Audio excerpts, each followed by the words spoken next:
Hi friends, in this video we will discuss about short run equilibrium of output, or it is also known as determination of equilibrium level of income, output or employment.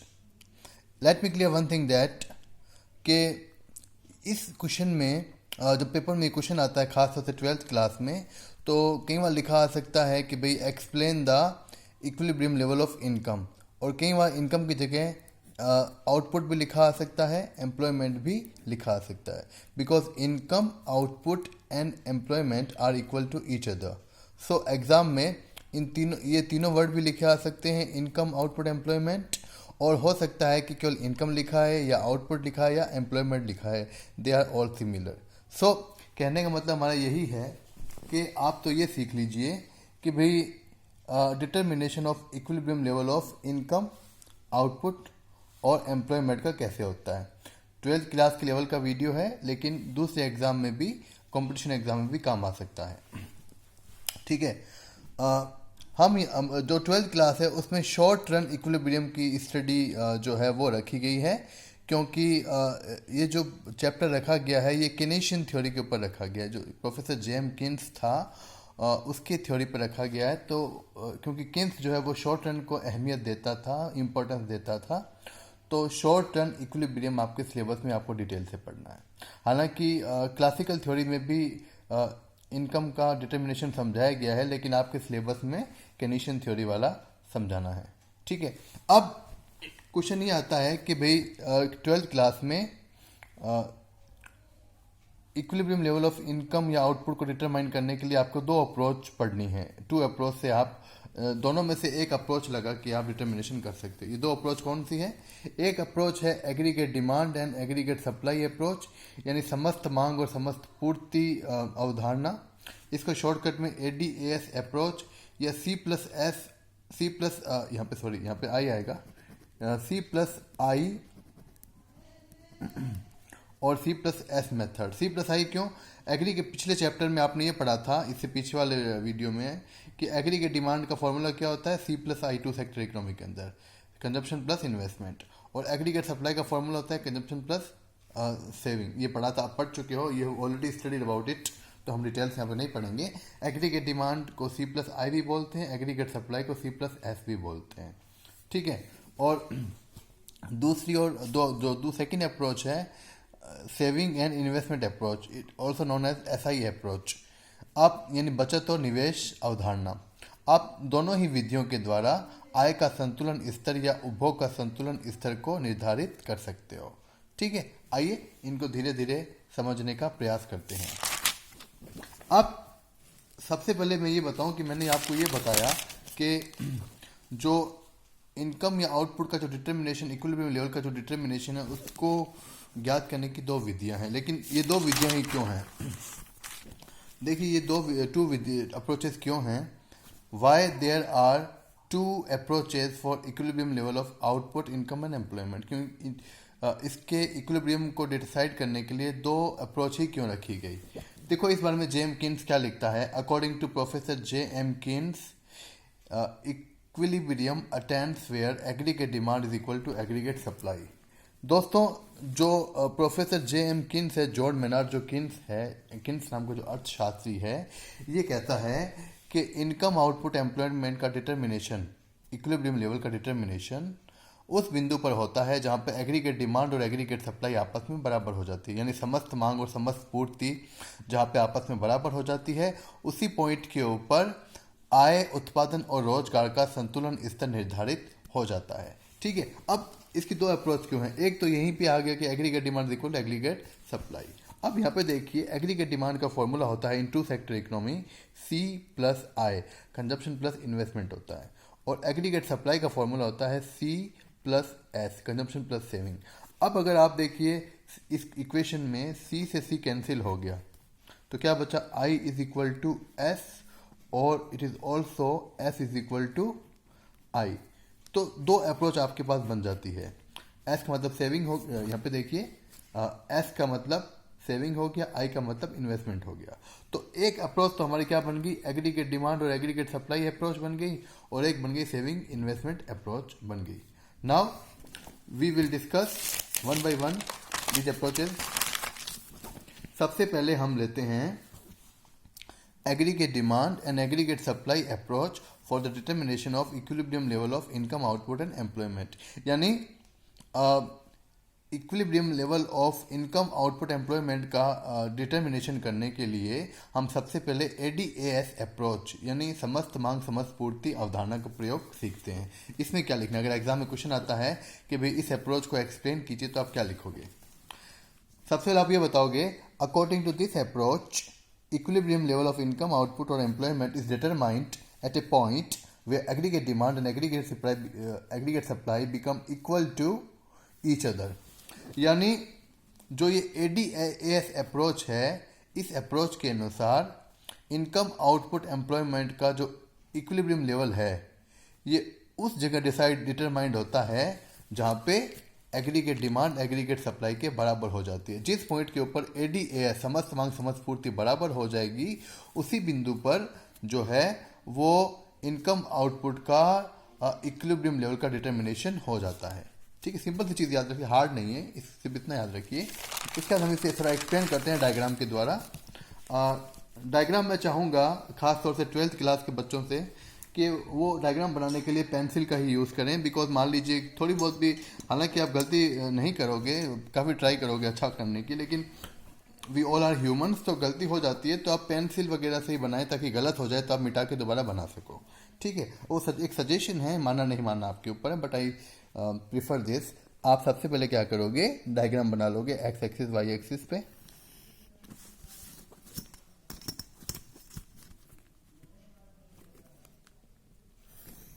ये हमने x axis Y axis बना लिया। अब ये हो गया point of origin यानी 0, ये हो गई एक्स एक्सिस, ये हो गई हमारी वाई एक्सिस। नीचे हम लिखेंगे यहाँ पे income oblique output oblique employment. ठीक है, और ऊपर लिख देंगे ADAS एग्रीगेट डिमांड और एग्रीगेट सप्लाई। अब इसमें क्या होगा कि जो आप you all know that aggregate supply और income line start from point of origin. आप सभी जानते हो कि जो Y है, जो एग्रीगेट सप्लाई कर्व होता है, लाइन होती है, वो 0 से स्टार्ट होती है, 45 डिग्री की लाइन होती है। ये जो लाइन होती है एक एग्रीगेट सप्लाई की लाइन भी होती है, इसको इनकम की लाइन भी इसी को बोलते हैं, और इसको C+S भी बोलते हैं। In aggregate supply is equal to national income is equal to consumption plus saving. ये 0 से स्टार्ट होती है, पॉइंट ऑफ ओरिजिन से स्टार्ट होती है। दूसरी ओर आपने ये सीखा था कि एग्रीगेट डिमांड थोड़ा ऊपर से शुरू होता है, मान लो यहाँ से फिर ऊपर की तरफ जाता है। ये देखिए एग्रीगेट डिमांड जो है ये होगी एग्रीगेट डिमांड, और ये थोड़ा सा ऊपर से शुरू होता है। ठीक है, क्योंकि क्यों होता है, बिकॉज इसमें क्या क्या शामिल होता है, C+I, और ये C जो है कंजप्शन जो कभी 0 नहीं हो सकता, तो ये 0 से स्टार्ट नहीं हो सकता। कंजप्शन हमेशा पॉजिटिव में होता है, तो ये थोड़ा सा 0 से ऊपर से स्टार्ट होगा। अब हमारी विधि क्या कहती है कि हमने अभी पढ़ा, अभी देखें यहाँ पे कि equilibrium level of income output वहाँ डिसाइड होगा जहाँ पे एग्रीगेट डिमांड एग्रीगेट सप्लाई आपस में बराबर हो जाएगी, जहाँ पे समस्त मांग समस्त पूर्ति बराबर हो जाती है। डायग्राम की लैंग्वेज में बोला जाए तो जिस पॉइंट के ऊपर ये ADAS कर आपस में काटेंगे, इंटरसेक्ट करेंगे, देखिए यहाँ पे इंटरसेक्ट कर रहे हैं, ये पॉइंट E नाम दे दिया हमने, पॉइंट E पे इंटरसेक्ट कर रहे हैं, तो इसी पॉइंट के ऊपर ये इंटरसेक्ट कर रहे हैं। तो डायग्राम में इंटरसेक्ट करने का मतलब होता है इस पॉइंट के ऊपर, इंटरसेक्शन पॉइंट के ऊपर ADAS बराबर है। इंटरसेक्ट करना मतलब इक्वल होना, ये दोनों बराबर है, ADAS यहाँ पे इक्वल हो गए। अब इसको आप नीचे मिला दीजिए। ठीक है, अब यहाँ पे कोई भी नाम देती है Y, तो हमारा जो है वो OY इनकम कितनी टोटल हो गई, OY इनकम या आउटपुट या एम्प्लॉयमेंट डिसाइड हो गया। अब आपको क्या करना पड़ेगा, इस डायग्राम अगर मान लो क्वेश्चन 6 मार्क्स का आता है तो you have to explain this diagram also. अगर क्वेश्चन 6 नंबर का आता है तो आप इसको एक्सप्लेन भी करना पड़ता है डायग्राम का। देखो मैं ऐसे सिंपल सा समझाता हूँ, वही बात मैंने नीचे लिखी भी है, देखिए कैसे कि इन दिस डायग्राम ओ, ये नीचे की एक्सिस ओ एक्स एक्सिस है, O X axis represent income output employment and O Y axis represent aggregate demand and aggregate supply. AD is aggregate demand curve and AS is aggregate supply curve. ठीक है, point E is equilibrium point because at this point AD and AS curve intersect each other. As a result, OY income output employment is determined. ये बात मैंने यहाँ पे लिख भी दी है, कोई बच्चा नोट करना चाहे तो कि देखिए in the given diagram OX axis represent income output employment and OY axis represent AD and AS. AD curve is aggregate demand curve and AS curve is aggregate supply curve. Point E is equilibrium point where AD and AS intersect each other. As a result, OY income output employment is determined. तो exam में आपको ऐसा लिखना भी पड़ता है, ठीक है। तो ये तो हुई AD AS विधि थोड़ी बहुत शॉर्टकट में। अब आगे देखिए, अब मान लीजिए कि एग्जाम में क्वेश्चन आ जाता है कि what happened if aggregate demand and aggregate supply are not equal to each other. हम तो ये मान के चलते हैं कि डिटर्मिनेशन वहाँ पे होता है जहाँ पे ये AD AS आपस में बराबर हो जाए, इक्वल हो जाए। अगर मान लो ये आपस में बराबर नहीं हो, एग्रीगेट डिमांड ग्रेटर देन हो एग्रीगेट सप्लाई से, लेस देन हो, तो क्या होगा, यानी AD AS बराबर ना होकर एक दूसरे से कम या ज़्यादा हो तो क्या होगा, आओ उसका अध्ययन करते हैं।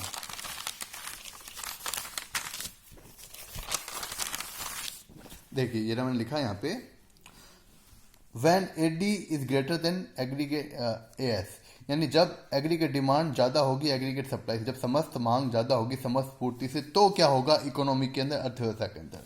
तो क्या होगा देखिए, in this condition plant inventory would fall below the desired level.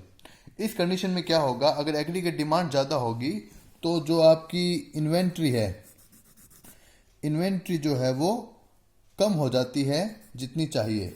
यानी एक मान लीजिए सप्लाई आपकी जो गुड्स एंड जो आप फर्म से आपकी या प्रोड्यूसर हो आप लोग, तो आपके पास जो इन्वेंट्री है, जो गुड्स एंड सर्विसेज का आपके पास जो स्टॉक है जो आप बेचोगे, तो वो इस इन्वेंट्री है, जो स्टॉक है आपके पास, यानी जो सप्लाई है आपके पास वो कम है जितनी चाहिए, यानी एग्रीगेट डिमांड की तुलना में वो कम है। इन्वेंट्री आपकी कम है, इन्वेंट्री यानी आपकी सप्लाई कम है, स्टॉक आपका कम है गुड सर्विसेज का। तो इस कंडीशन में क्या होगा, to correct this condition firms will increase employment and output until AD AS become equal. इसका मतलब ये हुआ कि अगर एग्रीगेट डिमांड एग्रीगेट सप्लाई से ज़्यादा होगी तो इस कंडीशन में जो इन्वेंट्री है वो कम हो जाती है। इन्वेंट्री यानी जो गुड्स का स्टॉक है फर्म वाले के पास, जो सप्लाई है जो बेचेगा वो स्टॉक उसके पास कम हो गया, ठीक है। इन्वेंट्री कम होने से क्या होगा कि क्योंकि डिमांड ज़्यादा, और देखो एग्रीगेट डिमांड ज़्यादा है, लोग ज़्यादा डिमांड कर रहे हैं। अब ज़्यादा डिमांड करेंगे तो क्या होगा, इस डिमांड को पूरा करने के लिए जो फर्म्स प्रोड्यूसर्स होंगे वो अपना आउटपुट या प्रोडक्शन बढ़ा देंगे, वो ज़्यादा लोगों को एम्प्लॉयमेंट देंगे, ज़्यादा लेबर्स रखेंगे, ज़्यादा प्रोडक्शन करवाएंगे, यानी कुल मिला के अपनी सप्लाई या इन्वेंट्री बढ़ाएंगे। और ऐसा वो तब तक करते रहेंगे जब तक AD AS बराबर नहीं हो जाते, ठीक है। देखो सिंपल सी बात है कि भाई यहाँ पे क्या है, इन्वेंट्री कम हो जाए, एग्रीगेट डिमांड ज़्यादा तो इन्वेंट्री कम है। इन्वेंट्री कम का मतलब क्या हो गया, इन्वेंट्री कम का मतलब होता है कि stock of goods and services जो फर्म के पास है सप्लाई के लिए वो कम है, यानी डिमांड ज़्यादा है। तो सप्लाई को बढ़ाने के लिए वो क्या करेंगे, सप्लाई को बढ़ाने के लिए ज़्यादा लोगों को, मजदूरों को और एम्प्लॉयमेंट देंगे, अपना आउटपुट बढ़ाएंगे, और अपना आउटपुट या प्रोडक्शन तब तक बढ़ाते रहेंगे जब तक एग्रीगेट डिमांड सप्लाई बराबर नहीं हो जाती, यानी इन्वेंट्री वापस बढ़ नहीं जाती एग्रीगेट डिमांड से, मतलब इक्वल नहीं हो जाते। देन इसकी उल्टी कंडीशन आती है, मान लीजिए अगर एग्रीगेट डिमांड जो एग्रीगेट सप्लाई से कम है, अगर समस्त मांग समस्त पूर्ति से कम हो तो क्या होगा, इसमें उल्टा होगा। इस बार देखिए क्या है, डिमांड कम है और सप्लाई ज़्यादा है, सप्लाई ज़्यादा यानी इन्वेंट्री क्या होगी इस बार ज़्यादा है। इस बार हमारे पास सप्लाई ज़्यादा है, सप्लाई ज़्यादा यानी इन्वेंट्री यानी गुड्स का जो स्टॉक पड़ा है फर्म्स के पास, जो प्रोड्यूसर के पास जो गुड्स पड़ी हुई है उसकी सप्लाई इन्वेंट्री ज़्यादा हो जाती है। अब डिमांड इतनी है ही नहीं, ठीक है, लेकिन सप्लाई ज़्यादा आ रही है, इन्वेंट्री ज़्यादा आ रही है, तो क्या करेंगे, to correct this condition firms will decrease employment and output. क्योंकि देखिए यहाँ पे सप्लाई ज़्यादा है, डिमांड कम है। सप्लाई ज़्यादा है, ज़रूरत से ज़्यादा गुड्स है, ज़रूरत से ज़्यादा सप्लाई है, इन्वेंट्री बहुत ज़्यादा फालतू का सामान स्टॉक में पड़ा है। तो वो क्या करेंगे, अपना प्रोडक्शन बंद कर देंगे या प्रोडक्शन को कम कर देंगे, अपने आउटपुट को कम कर देंगे, एम्प्लॉयमेंट को कम कर देंगे। इससे क्या होगा, इन्वेंट्री वापस कम हो जाएगी और एग्रीगेट डिमांड एग्रीगेट सप्लाई के बराबर हो जाती है। ठीक है, आप इसको अच्छे से समझने के लिए इस वीडियो को 2-3 बार रिपीट करके देखना इस बात को, तो आपको समझ में आ जाएगी बात। इसके बाद अब मैं आपको एक टेबल, अगर मान लीजिए ये क्वेश्चन जो है कि जो ये क्वेश्चन है, मान लीजिए कि aggregate demand aggregate supply approach से डिटर्मिनेशन बताओ इनकम आउटपुट एम्प्लॉयमेंट का। अगर ये 4 मार्क्स का आता है तब तो यहाँ तक तो मैंने जहाँ पढ़ा चुका हूँ वहाँ तक ठीक है, लेकिन अगर ये 6 मार्क्स का आ जाता है तो आपको एक शेड्यूल या टेबल भी बनानी पड़ेगी, नहीं तो मार्क्स काटे जा सकते हैं। और ये टेबल इतनी इंपॉर्टेंट है, अगर आपने बनानी सीख ली है तो आपके कई क्वेश्चन जो पूछे जाते हैं उसमें काम आएगी। ठीक है, अब हम इस टेबल को बनाना सीखते हैं। ये टेबल पूरी तरीके से हाइपोथेटिक है, इमेजिनरी होती है। आप जो चाहो वैल्यू डाल सकते हो, लेकिन वैल्यू ऐसी नहीं होनी चाहिए जो उस कॉन्सेप्ट से ही गलत हो जाए, उस कॉन्सेप्ट के अकॉर्डिंग ही होना चाहिए। ठीक है, अब देखिए, जैसे में हम हमेशा एग्जांपल देते हैं, इनकम को 0 से स्टार्ट कर लेते हैं, इनकम को 0 से स्टार्ट कर लेते हैं। ठीक है, देन ये हो गया 100, 200, 300, 400 और 500। ठीक है, इनकम को पहले 0 मानना होता है, उसके बाद इक्वली बढ़ाओ। आप चाहो तो 100 के अलावा अलग भी बढ़ा सकते हो, लेकिन इक्वली बढ़ाना। ठीक है, कंजप्शन कभी 0 नहीं हो सकता, तो ये 0 से स्टार्ट नहीं होगा। मान लो ये 50 से स्टार्ट होगा। अब जैसे जैसे इनकम इंक्रीज होती है, कंजप्शन भी इंक्रीज होता है, लेकिन इनकम की तुलना में कम होता है। अगर आप इनकम को 100 बढ़ा रहे हो तो इसको कितना बढ़ाओगे आप, इसको आप बढ़ाओगे 50-50 बढ़ा लीजिए। मान हम यहाँ पे 50 बढ़ा लेते हैं, 100, 150, 200, 250 और 300। अब सेविंग्स निकाल सकते हैं अपन इससे। सेविंग का फॉर्मूला क्या होता है, वाई माइनस सी। यानी अगर आप इनकम में से कंजम्पशन को माइनस कर दोगे तो आपकी सेविंग आ जाती है, यानी आय में से अगर उपभोग को माइनस कर दोगे तो बचत आ जाती है। तो इसमें से 0 माइनस 50 ऐसे घटाते रहो। 0 माइनस 50 हो गया, फिर 100 में 100 गया, 0 हो गया, फिर 200 150 गया तो 50 हो गया। ऐसे इसको माइनस, इसमें से इसको माइनस करते रहिए।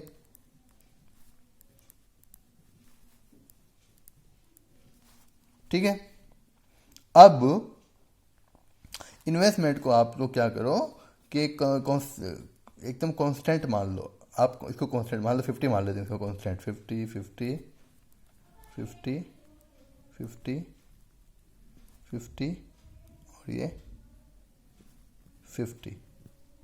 ओके, अब इन्वेस्टमेंट कांस्टेंट मान लेते हैं क्योंकि ये ऑटोनोमस इन्वेस्टमेंट होता है। अब एडी का फॉर्मूला क्या था, सी प्लस आई। आप सी और आई को इसको यानी सी ये और आई ये सी प्लस आई को जोड़ लेंगे। 50 प्लस 50 कितना हो गया, 100 हो गया। देन इसमें जोड़ते रहिए अब आप।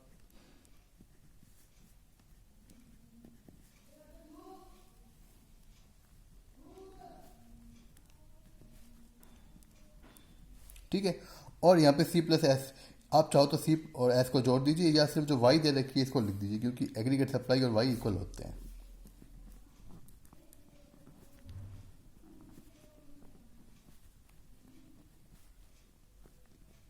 ठीक है, अब इस टेबल में से आप काफ़ी, जैसे यहाँ तक तो आपका क्वेश्चन खत्म हो गया, लेकिन मान लो एक टेबल आती है, ऐसी टेबल है, उसको पहले पूरा करना होता है, और पूरा करने के बाद आपको उसमें से कुछ क्वेश्चंस पूछ लेते हैं। तो हम इस टेबल में से कुछ क्वेश्चंस भी कर सकते हैं एडिशनल के रूप में। तो जैसे मैं पहला क्वेश्चन मान लो, ये क्वेश्चन देता हूँ, आप एक सॉल्व करते हैं, यहीं पास में कर लेते हैं। चलो यहाँ पे कर लेते हैं पहले क्वेश्चन। पहला मेरा क्वेश्चन के equilibrium level of income output और एम्प्लॉयमेंट जो है वो कहाँ है और क्यों है। तो देखिए, कहाँ पे आउटपुट होता है, आंसर जहाँ पे एडी बराबर एस हो जाए और जहाँ पे एस बराबर भी आई हो जाए। तो इस टेबल में देखिए, एडी एस बराबर कहाँ है, एडी और ए एस इक्वल यहाँ पे हैं, और इसी पॉइंट के ऊपर एस और आई, देखो यहाँ पे देखिए एस और आई भी इक्वल है। एस, ये देखिए एस और आई भी इक्वल है एडी। तो यहाँ पे इनकम कितनी है, यहाँ पे इनकम कितनी देखिए इनकम कितनी होगी फिर यहाँ पे 200। तो आंसर आ गया 200 हो गया इनकम आउटपुट। ठीक है, एक तो ये क्वेश्चन बन गया अपना। ठीक है, 200 हो गया। ये देखिए एडीएस बराबर कहाँ 200 के ऊपर देखो, ये एडीएस 200 और यहाँ पे ऐसा एडीएस ही बराबर है और एसआई भी बराबर है, तो यहाँ पे इनकम कितनी आउट डिसाइड हो गई 200 डिसाइड हो गई। तो हमने लिख दिया कि भैया 200, क्योंकि इस पॉइंट 200 पे एडीएस ही बराबर है और एस और आई भी आपस में बराबर है। दूसरा मेरा क्वेश्चन है कि यहाँ पे ऑटोनोमस कंजम्पशन कितना है, बताइए आप। ऑटोनोमस कंजम्पशन कितना है इसमें? ऑटोनोमस कंजम्पशन हमारा कितना हो गया 50 हो गया। कितना हो गया आंसर 50। आंसर हो गया 50। क्यों हो गया कि it is that level of consumption